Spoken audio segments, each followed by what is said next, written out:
औज़ुबिल्लाहिमिनश्शैतानिर्रजीम बिस्मिल्लाहिर्रहमानिर्रहीम। अस्सलाम वालेकुम व्यूअर्स, आई होप आप सब ठीक होंगे। आज जो हमने टॉपिक पढ़ना है वो है ऑर्गेनिक केमिस्ट्री।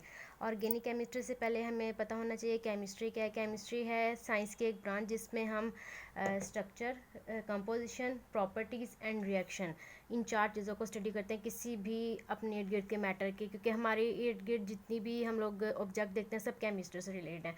तो जहाँ पे इन चार मैटर की इन चार चीज़ों को स्टडी किया जाए वो है केमिस्ट्री। अब है organic chemistry. Organic chemistry chemistry की एक ब्रांच है, इसमें हम वही स्टडी करते हैं, वही चार चीज़ें लेते हैं study: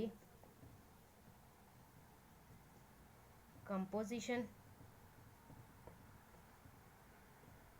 properties,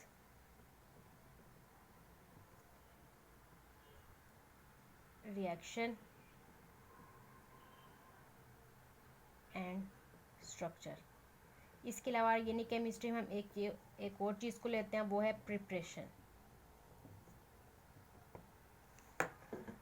of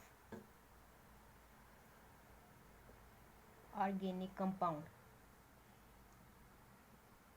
study composition, properties, reaction, structure and preparation of organic compound. अब ऑर्गेनिक कंपाउंड क्या है? ऑर्गेनिक कंपाउंड है contain covalent compounds of carbon and hydrogen. Carbon and hydrogen के कंपाउंड्स को हम क्या कहते हैं? हाइड्रोकार्बन्स। एक तो इस चीज़ को लेते हैं, लेकिन इसके अलावा as well as other compounds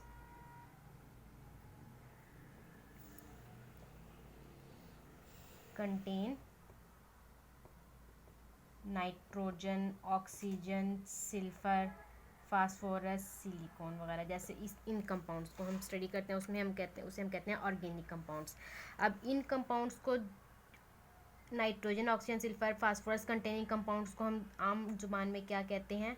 derivatives. किसी भी बुक में डेफिनेशन मिलेगी आपको, डेरिवेटिव्स लिखा हुआ साथ मिलेगा। तो डेरिवेटिव्स के इनसे निकलने वाले कंपाउंड मतलब नाइट्रोजन, ऑक्सीजन, सिल्फर, फास्फोरस और सिलिकॉन। अब एग्जांपल ले लेते हैं कार्बन और हाइड्रोजन कंटेनिंग कंपाउंड्स हाइड्रोकार्बन्स की, जैसे मीथेन, इथेन, ये है कार्बन हाइड्रोजन कंटेनिंग कंपाउंड्स। उसके बाद हम लेते हैं एग्जांपल ऑक्सीजन कंटेनिंग कंपाउंड्स की, जिसमें ऑक्सीजन होता है।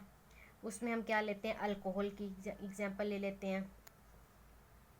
उसके बाद हम ले लेते हैं सिल्फर कंटेनिंग कंपाउंड्स की, उसमें हम थायोफिनोल ले लेते हैं।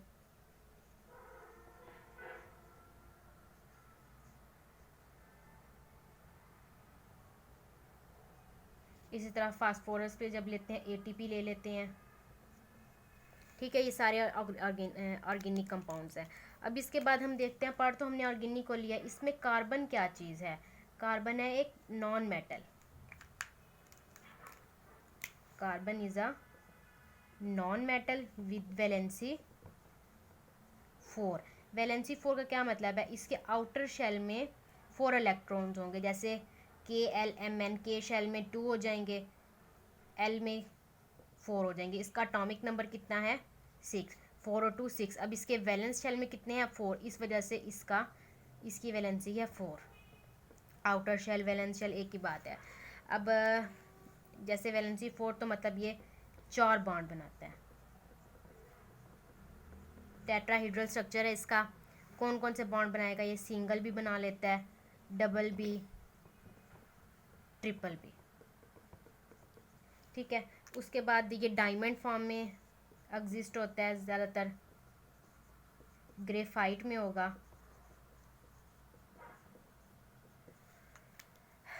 अब आगे हम इसके पढ़ लिया ऑर्गेनिक कंपाउंड, हम इसके सोर्सेज पढ़ते हैं। ऑर्गेनिक कंपाउंड्स के 2 सोर्सेज हैं, artificial, natural. Natural, artificial. Natural कौन से होंगे? जिनमें होगा प्लांट्स, एनिमल्स, मतलब प्लांट्स और एनिमल्स से जो निकले गए सोर्सेज होंगे उनसे ड्राइव किए गए होंगे, मतलब नेचुरल तरीके से वो होंगे। जैसे कि शुगर, गन्ना हम गन्ने की जो फसल होती है उससे शुगर निकलती है, तो वो नेचुरल सोर्स है। आर्टिफिशियल है मैन मेड, जो इंसान खुद बनाता है। मैन मेड में कौन से हो जाएंगे? Organic compounds, plastic, rubber, ETC।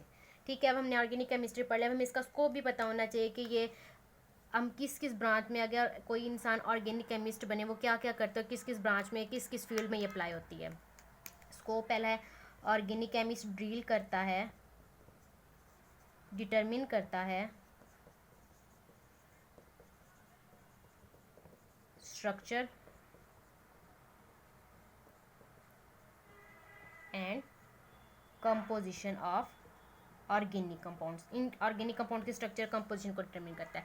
उसके बाद इसका स्कोप है, स्कोप किस किस फील्ड में आगे अप्लाई हो सकता है। स्कोप कवर, पेट्रोलियम इंडस्ट्री में होती है ऑर्गेनिक कंपाउंड ज़्यादातर यूज़, पेट्रोकेमिकल्स,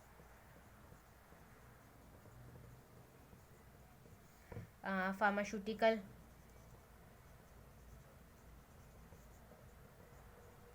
बायोटेक्नोलॉजी में इसका यूज़ है। और भी हैं कई ब्रांचेस, लेकिन मेन इनमें है।